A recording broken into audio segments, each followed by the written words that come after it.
guys, Mark here with another fragrance review, this time on the niche brand of The Different Company. Now, The Different Company kind of swept under the rug, kind of unknown in our YouTube community here. There's a few mentions here and there about the brand and certain juices, but really for full-fledged reviews, this fragrance house kind of got ignored. There's a lot of fragrances, fragrance houses like that on YouTube. We got a lot to discover. But today I'm very excited, and these are the type of reviews that excites a fragrance reviewer. This is why I'm on YouTube, to let some people know they might not have heard of The Different Company, they might not have heard of this juice right here. So it's kind of like spotlight on that, and hopefully a lot of you are going to be checking out this brand after this review. Now, The Different Company, they have an excellent parfumier and house parfumier. I'm going to get to that. But they have an excellent range of fragrances. I only have 2 of their fragrances, but I do want a few more of them. Now, the review today is on, I think, the crown jewel of The Different Company. This one called, of course, Rose Poivree. Now, this is the rose-based fragrances. A lot of people talk about, when they're talking about, their favorite rose-based fragrances on the market, they're talking about Francis K's Rose, and of course, Bay Rose by Le Labo, and a few more. And Rose 31 by Le Labo also gets a little bit of mention, but this one kind of gets ignored by the fragrance community out there. So hopefully we can add this one to the talks, because I really think this is a top 5 for male rose-based fragrances of all time. I absolutely love this stuff. So let's get to it. Let's do a little background story on The Different Company. If you guys don't know too much about this this brand, The Different Company was actually founded by parfumier, my favorite parfumier of all time, Jean-Claude Helena, and of course art director Thierry de Bashmakov. Now, Thierry actually does the bottles and a lot of the, of course, the artistic side of things, and of course Helena does the juice inside, of course. Part of the deal was Jean-Claude was going to be the in-house parfumier for the brand back then in 2000. But in the mid-2000s, Jean-Claude, of course, was offered an offer that he could not refuse to be the in-house parfumier of the House of Hermes. And of course, hence he left Different Company. He did finish 4 creations for the brand before leaving, which includes this guy right here. They're still in the lineup and actually are some of the best sellers for the brand. He was then replaced by, of course, his own daughter, Céline, which is still the in-house parfumier for The Different Company. So it's staying within the family. Now, on to Rose Poivree. This juice, guys, is, I believe, the most interesting of the brand. It takes over 100 pounds of rose petals to make a 90 milliliter bottle of this stuff. And it shows. The rose in here, fantastic. Some of the best that I've smelt. Very, very beautiful composition by Jean-Claude Helena. I'd go this far and say this is the most daring scent that Helena has done in his whole repertoire. I really think that now that he's with Hermes, he's a little safer. This stuff is daring juice. So if you want to see the wild side of Helena, this is where to go. So guys, let's get to the review. Guys, let's take a look at the presentation for The Different Company's Rose Poivree, the bottle and the box. Now let's take a look at the box here. Nothing too crazy, something that you could see definitely in the designer game. You got some graphics here with, of course, the rose petals. Different Company. You got some information in the back here. And your batch code's down here, actually. Now this is a sleeve. You remove that, and of course you got just a simple box. You got some information here. That's about it. Pretty simple presentation. Now the bottle itself, I got a few things, good and bad, about the bottle. This is very simplistic, of course, a nice square bottle, thick glass, very heavy. Actually, the cap itself is heavier than the actual bottle, to be honest with you guys. Now, anyway, that's all your information. You got The Different Company here, the logo, and you got a sticker at the bottom here with your information, and a beautiful cap. I love the design. Only sad thing is it's very hard to remove this cap from the bottles. I really find them really hard to, so I just leave them like this. So they're not actually physically, of course, locked in, because they're really hard to remove. I don't know if it's just my hands, but anyway, especially on these small bottles, very hard to remove them. Cap, so much weight to it. And the sprayer, actually just decent, guys. It works very, very well. Quality sprayer. Let's get to the review of Rose Poivree. Let's take a look at bottle sizes for Rose Poivree. It comes in 1.7 ounce, 3 ounce bottles, and of course the mega big, huge 8.5 ounce of juice. Now this will come into retail of $150 to $375 American, and I believe Lucky Scent only has the 50 ml bottles for the whole the whole different company line. They don't have the 3 ounce bottles or the 8.5 ounce. You'd have to go on the website for those. And this is where actually I got my bottle at Lucky Scent for, I believe, $150 or so for it. This is EDP concentration. It hit the shelves back in the year 2000, of course, with the initial launch of the different company awards. It has been in numerous top 10, top 20 lists for me. Mostly a spring type fragrance. This is where I love wearing my rose-based fragrances in the spring. And this one does great. In my niche top 10 in 2011, made it at number 8. And my niche top 20 in 2012, it made it at number 19 for also spring. So very much a spring staple for me. This and Rose 31 kind of are my two rose-based kind of dirty fragrances. Now, group.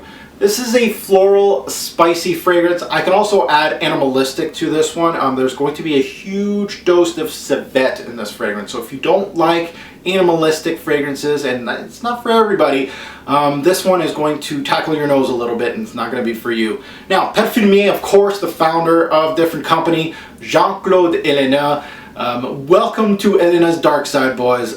This is craziness. I've never really experienced a really dark Elena fragrance, and it just blows my mind on what he could do with a really dark fragrance that has like loads of civet and spices and rose, and that's what he did with this fragrance. He just welcome to his dark side, and this is probably the one that I just absolutely love from Elena.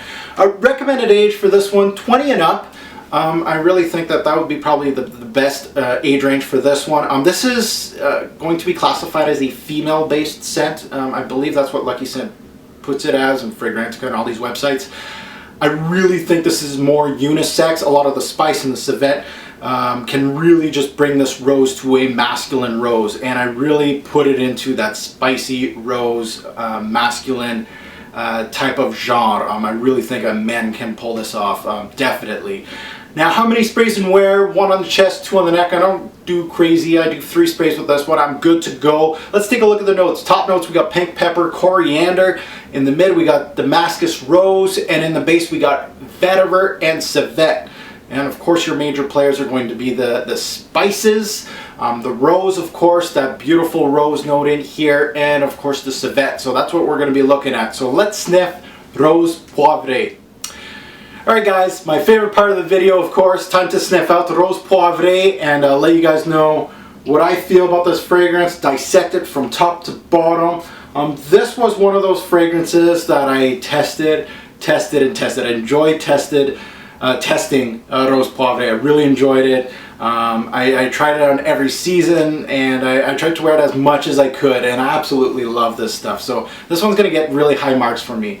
Now let's sniff it out, and wow, right off the bat this projects off the skin, guys, and I love that. Now, from first sniff, Rose Poivree gives you what you wanted, a huge blast of rose. The rose in this fragrance is just bonkers, it's surreal, and I must try to paint a picture for you guys. I don't do this often. I think I did it in one of my top 20 videos for this. I kind of painted a picture, you know, the raccoon hat, bear, the bear rug on your back and roses cascading on you. Yeah, I did paint a picture of it in one of my top 20s because this is the type of fragrance that just brings me that imagery. Now it's a wet, moist rose petals cascading, falling from the sky. They were ripped off the flower a few hours ago, so there's a little bit of the petals that are kind of ripe, and it shows in the smell. It kind of has that ripeness to it. Now, meeting this rose is a combination of the spices and animalistic civet. The spices are reminiscent of Rose 31. Rose 31 kind of has that sweaty cumin note in it, and a lot of people are going to be like, this smells like BO type of thing, right? It smells like cooking. Yeah, same type of note in Rose Poivree. Now there's also dry coriander and a pinch of pepper, so there's a lot more spices in this fragrance. Now, just to let you guys know, this is not the same type of fragrance as Rose Poivree. I think they're in the same genre, spicy rose, but the sweaty cumin note in this fragrance is not as high-pitched as Rose Poivree, but it's there. The spices at times get overshadowed by the civet note. The civet note's going to be your major player. Kind of gives you a huge wallop of dirty in this fragrance. That's basically the only way that I can really explain what civet smells like. Kind of dirty. Civet is one of those notes that really will challenge your nose. It really depends where you are in your journey, what you like in fragrances. This will be a no-go for someone right off the bat, or it's going to be like, this is kind of interesting. So civet does that. Now the intro to this fragrance is daring. It shows a dirty side to rose.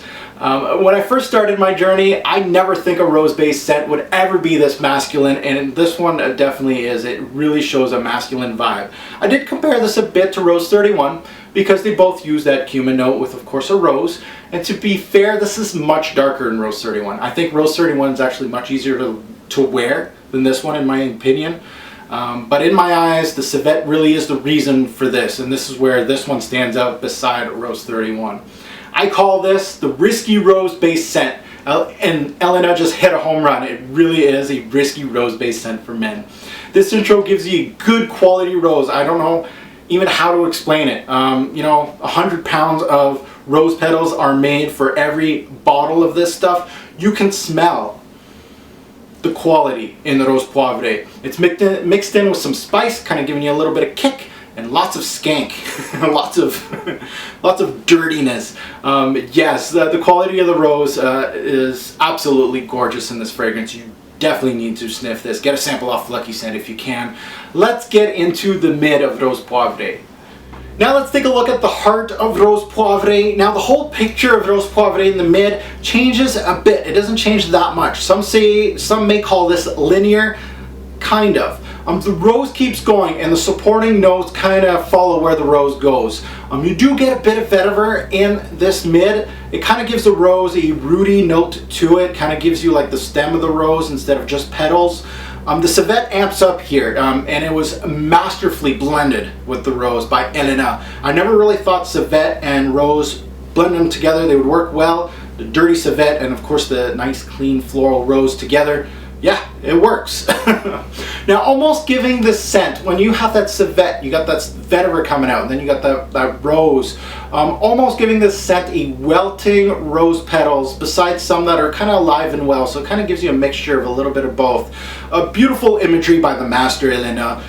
Some of the most natural and vivid rose that I've ever experienced in a fragrance is right in front of me here. This is golden juice to me. I'm not letting it go. This is a rose with the stem, the thorns on it. It's very much wild, it's dark, it's animalistic, almost even earthy at times. Now after hours 2 and 3, it tames down. Now some people say the dry down is not so good in the Rose Poivree. It's all about the introduction, that really interesting introduction. Well, after those couple hours, this mid kind of tames down. It's not as interesting as the first few hours, but it's much more wearable. Since the civet is not as raunchy as it used to be in the intro, the rose kind of took it down a notch a little bit. The supporting notes kind of follow the rose, and it gets much safer here, more of a skin scent. It's not going to project that much. A good blend of notes, and this is where you can go out and party with this fragrance on, and nobody's gonna be like, okay, who smells like animalistic animals here? So very interesting, well done blend.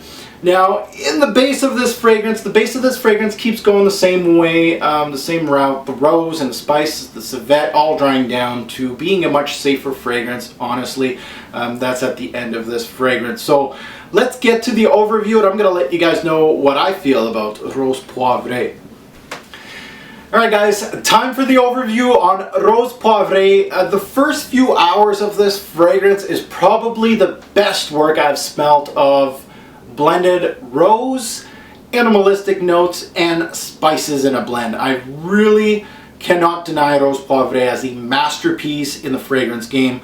Really, for an experienced nose out there, you are going to love this stuff. Now, if you have smelt some Hermes from Elena, of course, those more minimalistic fragrances, this one is way off the wall. It's not what you've come to expect from Elena. This one is thick. It has dark notes in it. Hardly the Elena fragrances that you've come to know from him. So be warned and careful if you've smelt a lot of the Hermes stuff from Jean-Claude Elena. This is not from his typical DNA. This is much more, I would say, artsy, a little more, much more daring, and definitely something for an experienced nose, to be honest with you guys. Now, not only does this fragrance appeal to me from the artistic form, because some of these fragrances, yeah, they just appeal to me artistically, saying, wow, this is, how did he do this? This is, you know, I just keep wanting to sniff my hand. But I'll also absolutely love to wear this, and there's going to be some people that are going to disagree with me. They're going to be like, you know what, I love and I appreciate the artistic form in this fragrance, but I can't wear this. There's others that are going to smell this and they're going to be like, what is Mark smoking? This is horrible stuff. And that's where it all depends where you are in your journey. So it's one, if not one of my favorite rose-based fragrances on the market today. And to be honest, in my top 10 and top 20 list, this has to be much higher than what it is in my spring list. And hopefully I'm going to correct that in the future, because I can't get enough of this stuff. This is absolutely great stuff. There has been talks of this being reformulated, that the civet was taken down a notch or two. So what you're getting from Lucky Scent might not be what I'm explaining here today, because I believe I have the vintage juice. Now, the answer to the reformulations from the different company, a rep from the different company has kind of tackled the reformulation talks, and they're saying, no, there's no reformulation of Rose Poivree. They basically said, and I quote, we regularly buy the essence of rose. And of course, it's from a natural rose petals. And like all natural components, it slightly changes from one crop to another. Not enough, though, to change the fragrance itself, and likely only identifiable by a perfume composer. So basically, they kind of deny that there's reformulation of this juice. So they do deny that, and many have mentioned it, that it has been changed. I've not smelt the newest Rose Poivree on the market today, but I've seen pictures of the new juice, and it looks slightly watered down. Like, it's not as dark as one I'm holding right now. So just be warned, there might be a reformulation of this fragrance that happened a few years ago. I'm not sure. Now, why would you hate this fragrance? The cumin note. I really think a lot of these notes in this fragrance are daring scents. Cumin, you know, a lot of people are not going to like it. Civet, same thing applies, and rose. These are very daring notes, and it's kind of like when I was explaining Rose Poivree, there is some daring notes here and there that this is not going to be appealing to everybody. It depends where you are in your journey. So cumin, civet, rose are all daring notes, and they are very much in the forefront of this fragrance, and there is many reasons to hate this fragrance or just not get what I'm talking about. Now let's take a look at bottles for Rose Poivree by the different company. What fragrances would actually be compared to this? There is nothing out there that compares to this, guys. There's nothing, the rose outstanding on this. There's nothing that has this rose, this animalistic, that spicy appeal that Jean-Claude Helena did as a blend in this fragrance. There's nothing like it. Now, as a spicy rose fragrance, the closest thing I could come up with is, of course, Rose 31 by Le Labo, because they both have cumin and they both have a rose note in them. If I had to pick a rose out of both of those, this rose is much better than Rose 31, the rose in Rose 31. Now, for the animalistic appeal to this fragrance, Kouros by Yves Saint Laurent, Leather Oud by Christian Dior, and Abraham by Histoire de Parfum. Anything that really has civet, castoreum, or an animalistic appeal, if you like those, then you might like this. If you like rose and these animalistic type fragrances, check it out. You have to. If you don't like Leather Oud, you feel like it stinks, Abraham by Histoire de Parfum, you think that stinks? This stinks. This is gonna stink. Best time to wear this fragrance. I liked wearing this at night. This is my springtime night type of fragrance. I do wear it during the day sometimes. It's all about my nose. If I want a rose-based fragrance with an animalistic appeal to it, this is the one I go for. A daring rose, this is where I go. Again, I wear this when I feel like I want to wear it. This is one of those fragrances that really, it's an artistic, it's an art form, this one, so it's when you want to. Compliment factor. The compliment factor on the Rose Poivree, funny enough, or of course, I never got anything. I never got a compliment. I never got really a negative from this.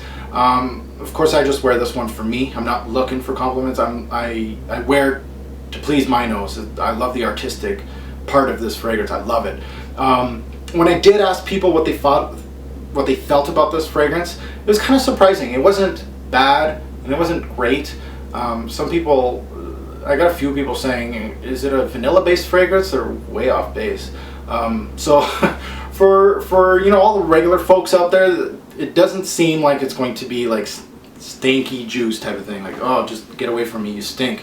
They're kind of like, what is that? They kind of feel intrigued with this fragrance, and you might feel that way when you first smell this one.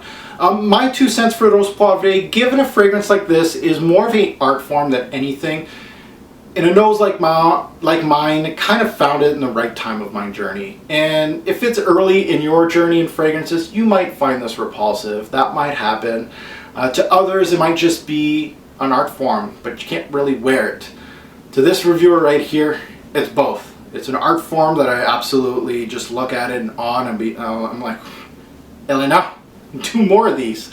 And it's another one that I actually wear. I love wearing it. So to me, it's both. I love wearing it. Now, a lot of people are going to be like, man, Mark's got some balls wearing this stuff. Yeah, boys, I got big balls wearing this one. Buy, try, or pass. Again, it depends on your journey. This can go from a pass to a buy, depending on your nose.